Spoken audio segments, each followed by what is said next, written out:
Am I a settler? How will a communist indigenous nationalism work? For time immemorial, indigenous peoples have lived on Turtle Island and have taken great care of the land and its ecosystem. There are over 200 indigenous nations in North America that were colonized by the many European nations. These original inhabitants have a right to self-determination. Many people assume when we say indigenous nationalism, they think of a dictatorship of indigenous people, and that they just want to kill all the settlers, which is just an enormously false statement. What is wanted is self-determination and self-governance of their nations. This does not imply the killing of settlers. If you stand against the indigenous people, however, that is your own choice. It's the wrong one, and you will be forced to step aside. The indigenous people are part of the proletariat. Very observant chauvinist, but it comes down to who has destroyed the lands and who owns the lands. The bourgeoisie settler class.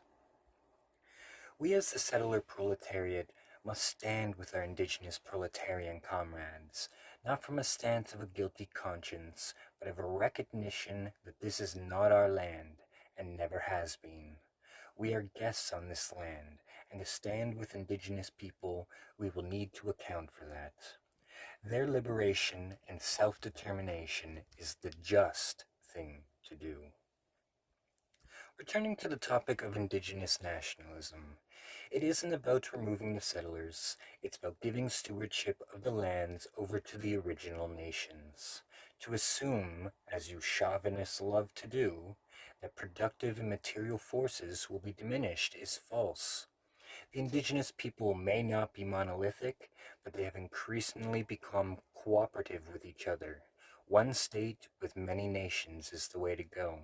Just as the Soviet Union had many nations under one state, or Bolivia under a plural national state, giving the indigenous people more power.